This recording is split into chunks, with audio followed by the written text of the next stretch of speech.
કોઈ મા બાપને ભૂલશો નહીં. સમય બદલાયો છે. એક બાપ 7 દીકરાને ઉછેરીને મોટા કરી શકે છે, પણ 7 દીકરાના 7 બંગલામાં એક બાપ જિંદગીના છેલ્લા દિવસોમાં સચવાતો નથી. જે મા બાપ આંગળી પકડી અને 10-10 વર્ષ સુધી દીકરાને એમ કહેવાય છે કે સ્કૂલે દોરી જાય, શાળાએ દોરી જાય.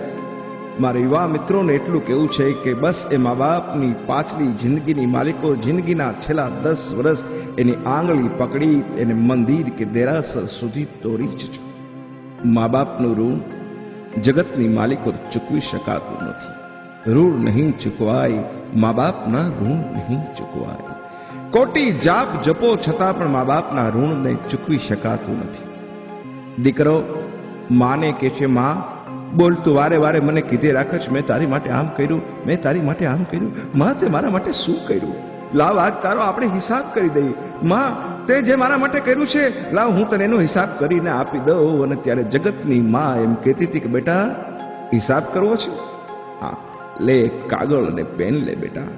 કાગળ અને પેન લઈને દીકરો બેઠો અને માએ કીધું કે લખ બેટા, 9 મહિના સુધી મેં મારા ઉદરની માલિકો તને ઉછેર્યો બેટા, તને મોટો કર્યો. 1 મહિનાનું ઉદરનું ભાડું અને એને 9 ગુણીને લખી નાખ, તું મને 9 મહિનાનું ભાડું કેટલું આપીશ? લખ દીકરા, 3 વર્ષ સુધી મેં તને સ્તનપાન કરાવ્યું બેટા, મેં તને દૂધ પાઈને ઉછેર્યું મારા દીકરા. 1 લીટર દૂધની કિંમત 3 વર્ષની માલિકો તે કેટલા લીટર મારું દૂધ પીટું બેટા, એને 1 લીટરની લેખે ગુણી અને લખ દીકરા લખ. તારી માએ જ્યારે જ્યારે તું માંદો પડ્યો બેટા, તું 25 વર્ષનો થયો બેટા, જ્યારે જ્યારે માંદો પડ્યો ત્યારે તારી માં રડી, પ્રભુની સાથે લડી અને 25 વર્ષ સુધી આંખમાંથી આંસુની ધાર થઈ દીકરા. 1 આંસુડાની ટીપાની કિંમત તું શું આપીશ? લખ દીકરા, 25 વર્ષમાં મેં સારેલા આંસુની કિંમત લખ મારા પેટ, લખ મારા બાપ, લખી લે. અને હવે બેટા વધુ મારે કાંઈ નથી કેવું બેટા, આનો સરવાળો કરી અને તું મારું જે થાતું હોય આપી દે. એમ કહેવાય છે. દીકરાના હાથમાંથી કાગળ અને કલમ પડી ગયા. માં, જગતની માલિકો તારું ઋણ ચૂકવવાનું આવે ને માં, તો પરમાત્માનો પણ દિવાળો નીકળી જાય. માં, મા બાપનું ઋણ કદી દીકરા ચૂકવી શકતા નથી. માં, બહુ સાચી વાત છે. માં, મારી ભૂલ થઈ. માં, મને માફ કરજે. ઘરની માલિકો વૃદ્ધ મા બાપ તો જીવતી જાગતી ચોકી છે. મિત્રો, એવા મા બાપ જો જીવતા હોય તો એમની પૂજા કરી લેજો. પરમાત્માની મૂર્તિ સામે બેસશો, ખાશો નહીં, પીશો નહીં, પણ પરમાત્માની મૂર્તિ હલશે નહીં, જવાબ નહીં આપે. પણ ઘરમાં જીવતા માગતા મા બાપ હશે ને, એના પગ પકડશો તો આશીર્વાદ દેશે. બહુ સાચી વાત છે. મા બાપ દુઃખી છે, છતાં પણ કદી દીકરાનું અહિત વિચારતા નથી. બચપણની માલિકો માં લાંબે ગામત્રે સીધાવી. 35 વર્ષનો પુરુષ દીકરાને મોટો કરવા માંડ્યો છે. માં પણ પોતે બની ગયો છે, બાપ પણ પોતે બની ગયો છે. દીકરાને મોટો કર્યો, દીકરાને ખૂબ ભણાવ્યો, પૈસાની જરૂર પડી, બાપે પોતાનું ખેતર વેચી નાખ્યું. વધુ દીકરાને પૈસાની જરૂર પડી, બાપે પોતાની પાસે જે હતી મૂડી બધી વેચી નાખી. દીકરો ભણી ગયો, ભણીને બહુ સુંદર મજાની દુકાન કરી છે, સારો મજાનો ધંધો ચાલવા માંડ્યો છે દીકરાનો. બાપને એમ છે કે હવે હું દીકરાને પરણાવું. અગર દીકરો મારો જરાય દુઃખી થશે તો એની માં મને માફ નહીં કરે. એ દીકરાને પરણાવ્યો, પણ અમે કાયમ કહી છીએ કે સારા ઘરની જો દીકરી આવે ને તો કુળને ઉજાળી દે ભાઈ. પણ નસીબ એવા કે એ દીકરી એવા કુળની આવી. એમ કહેવાય છે કે એ વખતે દીકરાનો બાપ વ્રત બન્યો છે, 60 વર્ષની ઉંમર છે. એને એમ થયું કે હવે મારો ઓરડો મારા દીકરાને આપી દઉં. પોતાના દીકરાને ઓરડો આપી દીધો.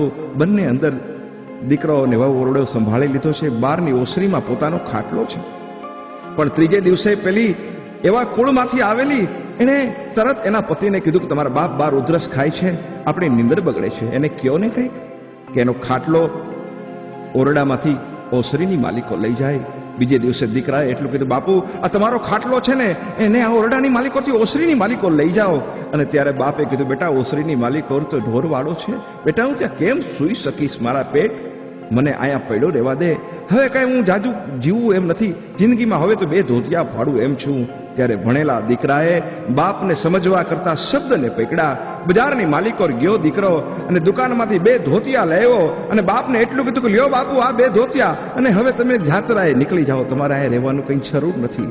એ વૃદ્ધ બાપ એ ડગલા ભરતો ભરતો ઘરના ઉમરાને ઓળંગી અને બહાર નીકળો. પણ બહાર નીકળતા બાપને વિચાર આવ્યો છે. મા બાપ તો એમ કહેવાય છે કે મોતે નાળું માંડ્યું એ જમ જડાફા ખાય, તો એ માવતરને છોરુની ચિંતા થાય, એને કેમ વિસરીએ કાગડા. મરતા પણ પોતાના સંતાનની ચિંતા કરતા મા બાપે પાછું વાળીને જોયું. બેટા એક છેલ્લી વાત સાંભળીશ. શું છે બાપુ?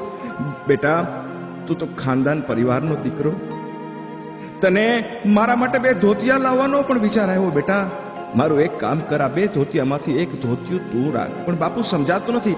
એટલા માટે કહું છું મારા દીકરા કે આ તારા ઘરની માલિકોર જે આવી છે ને કભાર જા, એના ઉદરની માલિકોરથી જે પાકશે અને ઈ જે તારો દીકરો હશે ને કાલ હવારે કદાચ તને કાઢી મૂકશે ને બેટા, તો તને તો એક પણ ધોતિયું નહીં આપે બેટા. માટે એક ધોતિયું હશે ને દીકરા તો તારે કામ આવશે. માટે કહું છું જો મા બાપ જીવતા હોય તો એના ચરણોની માલિકો સ્વર્ગ છે, ક્યાંય જવાની જરૂર નથી. તમારું ઘર મંદિર છે અને તમારા મા બાપ એના ભગવાન છે. તમે ઘરને મંદિર બનાવજો અને એમાં મા બાપની મૂર્તિ પધરાવજો.